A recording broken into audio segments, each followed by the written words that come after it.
Viewers, welcome to our channel Rising Legal.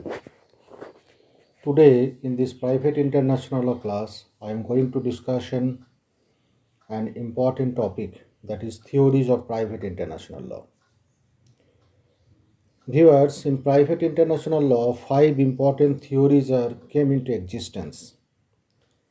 These theories are: number one, statute theory; number two, international theory; number three, territorial theory and the theory of acquired rights; number four, local law theory; and number five, theory of justice.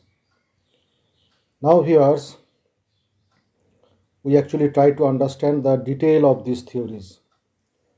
First is that statute theory. Viewers, the statute theory is a 13th century theory of Italian origin. This theory was propounded by Bartolus, who may be called the father of this theory. Originally, this theory aimed at solving the conflict between the laws of various city-state on the one side and the law of the city-state and the Italian law on the other side. At that time, the law of the Italian city-states such as Genoa, Pisa, Milan, Bologna, Venice, Florence, Parma, Siena, and Amalfi was contained in a statute. A statute was a declaratory restatement of older customary law of the city and its commercial community. Statutes contain new legal rules also. So, viewers, at this period of history, the Italian city-state had a flourished trade and commerce not merely with each other but also with other countries such as Syria, Arabia, Spain, and southern finance. Thus, the social conditional were ripe for the breeding of the rules of choice of law. So, considering the object of the law, statutes were classified under two headings. One is that statute concerning person, and number two is that statute concerning things. Now, viewers, I am going to discuss the second theory of private international law, that is the international theory. In opposition to the statute theory, in 1849, Savini published his work on conflict of laws entitled System of Modern Roman Law. And Savini felt that statute theory faltered in classifying the laws on the basis of the legal relationship. He felt that every legal relationship has its root in some local law. Savini based his theory on the proposition that every legal relationship has a natural seat in a local law, and therefore the work of the jurist is to find out that natural seat. He developed many rules to enable one to trace that legal relationship. To name a few, like place of domicile. So, viewers, Savini actually felt that it is essential to keep in mind that there exists an international community of nations.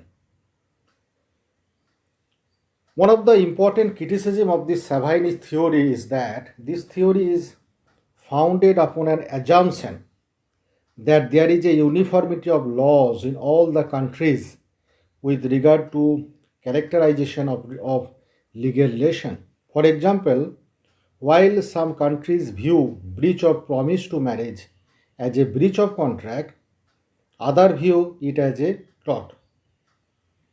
Now, viewers, I am going to next theory of the private international law, that is your territorial theory or theory of acquired rights. This theory, viewers, actually was first advocated by Mauber.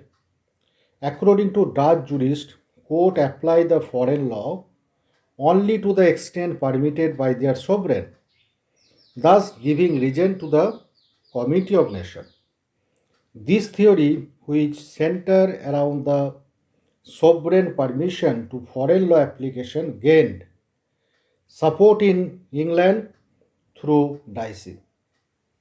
So, according to them, England, under private international law, courts do not recognize foreign judgment because they can legally be permitted to recognize only those given under their law. What they do is merely recognize and enforce the rights acquired under the foreign law. Thus, foreign rights are acquired and protected.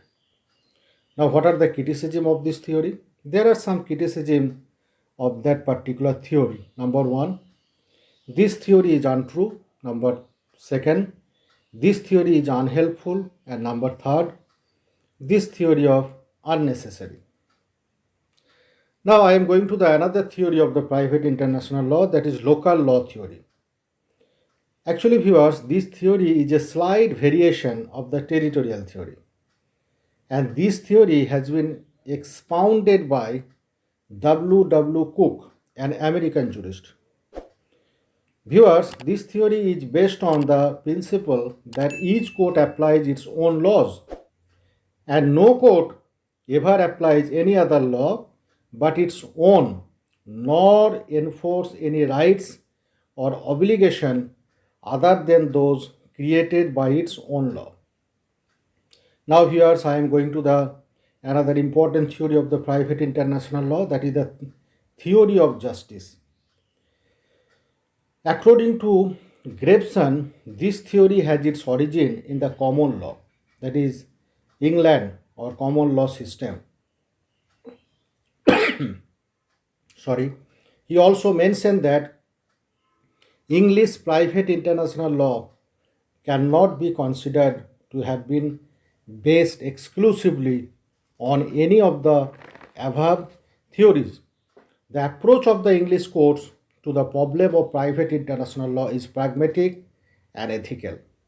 The main purpose of this rule is to do justice as seen by English judges in the environment of the time and place. So viewers, that is our today's discussion, the various theories of private international law. Hopefully the concept of that particular matter clear to all of you. Thank you very much. Thank you very much watching our channel. Thank you and keep watching.